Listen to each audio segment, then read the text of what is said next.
രാത്രി ആയതുകൊണ്ട് നമ്മൾ ജെമിനി ചേച്ചിന് ഇതൊരു ഹൊറർ സ്റ്റോറി ചോദിച്ചാണ്. പറഞ്ഞ കഥ കാണിച്ചു തരാം. Hello Gemini. ഹലോ, ഞാൻ ഇവിടെയുണ്ട്. നമുക്ക് തുടരാം. ഒരു ഹൊറർ സ്റ്റോറി വേണം. പഴയ തറവാട്ട് വീട്ടിൽ താമസിക്കാൻ വന്ന ഒരു കുടുംബം അവിടെയുള്ള നിഗൂഢമായ ശബ്ദങ്ങളും രാത്രിയിലെ അസ്വസ്ഥതകളും അനുഭവിച്ചു. ഒരു ദിവസം വീട്ടിലെ ചെറിയ കുട്ടി ചുമരിലെ രഹസ്യ അറയിൽ കയറിയപ്പോൾ അവിടെ കണ്ട പഴയ ചിത്രം അവനെ ഭയപ്പെടുത്തി. ആ ചിത്രത്തിലെ രൂപം അവൻ വരുന്നതിനെ കാത്തിരിക്കുകയാണെന്ന് അവൻ തിരിച്ചറിഞ്ഞു. എന്നിട്ട് കണ്ട ഇതാണ് അല്ല ഇതാണ് വലിയ സ്റ്റോറി. നിന്റെ അടുത്ത് കഥ പറയാൻ പറഞ്ഞു നീ എന്താ കാണിക്കുന്നത്? നിങ്ങൾ ഉദ്ദേശിച്ച വലിയ കഥയല്ല ഞാൻ പറഞ്ഞതെന്ന് എനിക്ക് മനസ്സിലായി. ഇത് കഥയേ അല്ല,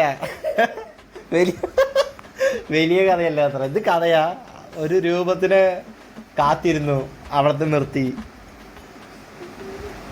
ശരി, നമുക്ക് ആ കഥയുടെ ബാക്കി ഭാഗം നോക്കാം. ആ പഴയ ചിത്രം തറവാട്ട് വീട്ടിലെ പ്രധാന ഹാളിലെ ചുമരിലാണ് ഉണ്ടായിരുന്നത്. രൂപത്തിന്റെ കണ്ണുകൾ പയ്യനെ എപ്പോഴും പിന്തുടർന്ന് രാത്രിയിൽ മുറിയിലെ തണുപ്പ് വർദ്ധിക്കുകയും നിലത്തുനിന്ന് വിചിത്രമായ അടികൾ കേൾക്കാൻ തുടങ്ങുകയും. ബാക്കി നീ എന്തിനെങ്ങനെ വിഴുങ്ങണ്? ബാക്കിയും കൂടി പറ. മതി നിന്റെ കഥ. ഭയം